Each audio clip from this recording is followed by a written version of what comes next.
age. And there was a thought that really, really touched my heart this week in the Murli when Baba said, you should remember the Father and give the donation of yoga. And I was contemplating on, okay, I know how to give Toli, I know how to give Drishti, I know how to give a gift. How do I give yoga? And I was wondering if you can enlighten us on how do you give yoga? Kenbai, do you have a yoga distributor or a yoga machine or yoga? How do you give yoga? I really think that it's, in fact, I was just recording a commentary for Wembley. It was exactly about that. So I was just been thinking about exactly that just before I came on Avyakta Parivar. And really, you know, we don't give anything. We just become transparent sort of transmitters that we don't block. Baba wants to give to the world, and I have to unblock myself in a way to let Baba give what he has to give. And Baba knows what everyone needs. I always remember a story with Sister Mohini in Australia, because when I started the centre in Sydney, she was one of the first students. And when she was giving the course, she was giving, one of her friends came, and she knew that that friend had a lot of attachment. It was absolutely imprisoned by his attachment to someone. And so she's giving the course. And in those days, we would give drishti even if there's just one person.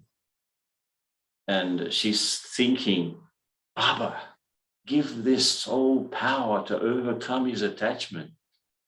And I said, Baba, help give this soul to overcome attachment. And then she felt Baba say to her, child, don't you think I know what I have to give? So it's like Baba gives through us. We don't give anything. Mohini Didi, how do you experience that beautiful sentence, the donation of yoga? Baba said, no, when you bring anyone to Madhuban, they need to contribute power of yoga, you know, and don't just bring people for excursion and a lot of other things, but what yajna needs is really power of yoga. And I always say, look at, for me, there is nothing like giving, right? Because whatever you are, people are experiencing, right? You don't have, if you are peaceful, I don't say now I am giving peace, right? If I am peaceful, what others will feel, right? So let's say in peaceful age, you know, group of souls of 100 come, they meditate for a few hours, and it definitely leaves the vibrations full of yoga. And that there must be a lot of subtle obstacles being removed in a very, very natural way. So as Brother Ken said, it's not, I feel being that is natural giving, you know, it's not question of now let's give peace to everyone. You know, be peaceful. And if 20 of us are peaceful, it must be spreading, right? So that's what Madhuban needs, what peaceful age needs, yajna needs, but world in general also needs all that, you know. So Brother Eric is not giving definitely, but it is being in that embodiment of those qualities and the rays, you know. A lot of people come, they meet us, oh, everything is so peaceful here, it's so peaceful, right? So who is giving peace? But the whole atmosphere, the space becomes peaceful because of us being peaceful, right? But sometimes in the Murli, the language is about, you know, give good wishes, pure feelings, give power, give the gift of power and virtues. And also in the Sunday's Murli, it was beautiful when Baba was mentioning about accumulating your powers and virtues, you know, so that you don't waste, but also you accumulate. And by using them, and it says if you use them, you accumulate them. And I was wondering if you thought about how, you know, so tolerance, you were talking about tolerance. If I'm naturally tolerant and I tolerate without thinking, is it the same as if I'm aware that, oh, now maybe I need to tolerate a little bit more. Let me practice more. Or like Baba says sometimes, call the power of tolerance and see if he can help you. And I was thinking that there's so many opportunities in a day, and I was not aware before, which virtue, which power maybe I should be thinking about. So being conscious of a power, does it help in, I don't know, but using it so it increases, but so we can give it to others? See, let's say there is impatience, like people are impatient about something, and I'm seeing, and I am just in patience, giving the in patience. I am trying to be 100% patience, because now you can call it giving, but becoming aware, consciously kind of turning on that awareness of patience definitely will spread the vibrations of patience, right? I find someone is upset about something or not happy. And if you remain very loving and very peaceful, just be loving and peaceful, I think definitely it's like donating or contributing at that time. Now you are saying that, so it could be two things. One is awareness, other is invoking, So awareness is important of that power, so it can work. But when it comes to invoking power, when I find now I am about to get upset too, because it had been going on for long now, so I know I might say few things, right? Then I am invoking my power. I'm just saying, well, I am this, or whatever power I need at that time. So it's awareness and invocation. I think I use both during the whole day, because I sometimes think, yes, Brother Ken. no, sorry, Didi, I didn't want to interrupt. Just finish what you were saying. And yeah, say it, Brother Ken. No, I was just thinking that to me, any virtue or power, in the beginning, you feel that there is some effort there. I remember talking to someone once, and they said, I can tolerate the first time, the second time, but the third time I can't tolerate anymore. And I said, well, you weren't even tolerating the first time, you're just collecting combustible material to explode, right? And so one thing is to tolerate, you're not going to do anything physical. Then you tolerate and you hold your tongue. And then you tolerate and you hold the thought. And lastly, it becomes so natural that you don't even think that anything's happening that you would have to tolerate. So as we progress, it seems that every single virtue becomes natural, that you're not even aware that you have it. It's just there naturally. And that's, I guess, when we get to the golden age, all of the virtues and powers are completely natural without any words to call them whatever they are.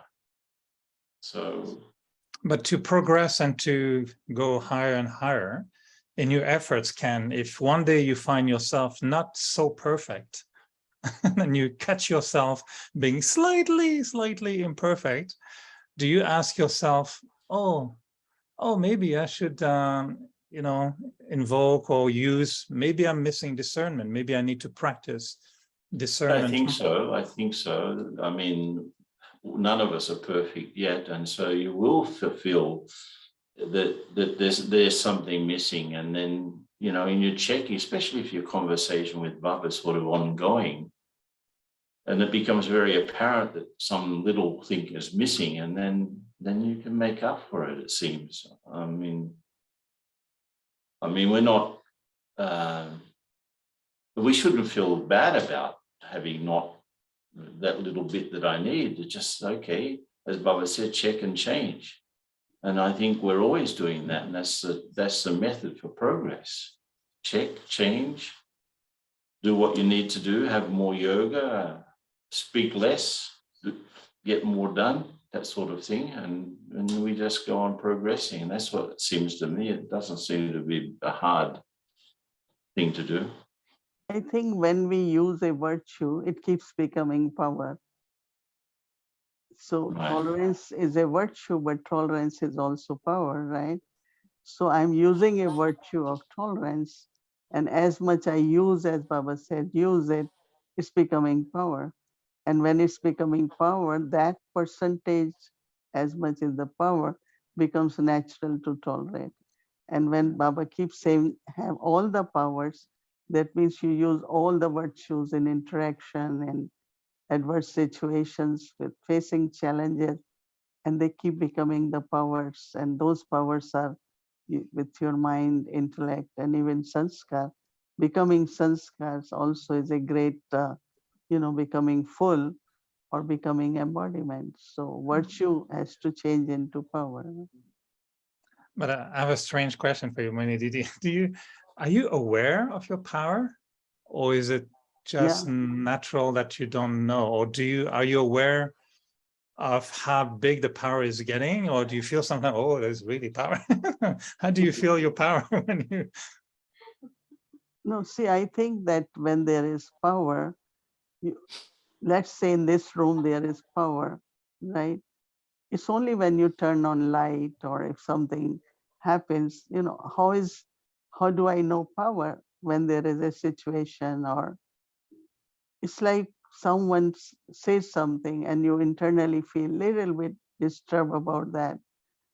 And you immediately know that what percentage of power is there, right? That I need maybe another 20% power. So it's only during day practically when by the evening you know where you had enough power, where power didn't work, and what you need. And so as you were saying that, basically like for me, it's not very easy to be upset or disturbed but sometimes I find that, there is a soul, responsible soul, but not seeing something about Yagya organization and kept doing it. And I said, but that's not Yagya is about. It's not. So I get little impatient with that instrument, but it's not I like it because I feel it's all right. That's the part of the soul. But other side, our duties sometimes make us kind of, you should say something, you should do, otherwise tomorrow it will come to why you didn't, like Baba also in Murli says, tomorrow you will hear underline this, underline this. But one thing I always remember is Mama's month, that whatever you have to say or do it sweetly. So that percentage of sweetness has to increase in the sense of being loving and sweet and still say what you have to say. But sometimes we use little bit force or some words which we even don't like later on, say, oh, I shouldn't have said this way. So as we are able to definitely know how much more power is needed in which quality. So I start using that quality more so that there is more patience, there is more detached, and so continuously there is assessment, there is more practice, and yeah. One thing, That's how it is. one thing I feel, Eric and Didi, is it seems that when our virtues help others to become virtuous, then that virtue has become power. When the virtue is only used, let's say, I was noticing today there was someone who was very sad in our retreat here. And I couldn't help her to become less sad. So, I mean, I'm calm and stable and everything like that, but it was not enough to help that other person to become calm and stable. So it seems that virtues become powers when they can really help other people to change. That's what it seems to me, anyway. I don't want any of you to miss the flight to Madhuban in a few minutes with the angels. Yeah, both wings, both double engine. Ken, maybe, in the regional retreat, you improvised an amazing experience, taking us into a state of being that was very powerful, almost in our perfect form. In few words, how would you see the power of yoga in Golden Age? when Baba says sometimes that even the children will be born with the power of yoga, I know we're not going to be remembering Baba and then children will be born. I know it should not be like that. It's not going to happen like that. And Baba will not be responsible for birth control in Golden Age. That I understand. But how do you describe the power of yoga in Golden Age? Well, yoga means connection, right? And it seems that, I mean, my feeling, my intuition is that, and I was talking about this yesterday or the day before with Didi, that I am part of everything that's going on. And it's not that I'm omnipresent, but there's such a feeling of being together with everything, of having a total connection with everything. And because we are naturally soul conscious without even knowing what the soul is, we're naturally virtuous without knowing what virtues are. We are naturally powerful without knowing what power is even. But it's our connection with things and with matter at this perfect and most highest level, that connection or that union or that yoga just makes things happen in the most perfect natural way. And I guess that's what my intuition is about how babies will be born.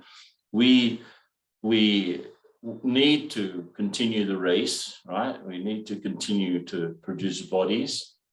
And just that need makes things arrange themselves so that, you know, there's a body waiting for me when I leave one form to go to the other. It's sort of a natural result of our connection at a deeper, most subtle, profound level with matter. Mohini Didi, any thought on yoga babies? I think I have to start thinking about all that. Both brothers have excellent questions, but some topics I haven't really turned on to think about. And yeah, maybe we all will think and come up with something. But as Brother Ken said, that harmony between the soul and the nature, you know, alignment with everything, and so that could be like power of yoga there, you know. Well, All needs are fulfilled. Yes, I know our power of yoga has also brought the beautiful growth in the yagya. So in a way, we're happy to see all the young ones, and so happy to let them take us now on a flight. And thank you, Mohini Didi. Thank you, Ken. Lovely to be with both of you. My privilege to be on board. And yeah, let's see next week if we get more questions on the yoga babies. Okay, thanks, Eric. Thank Good you, to see brother. you.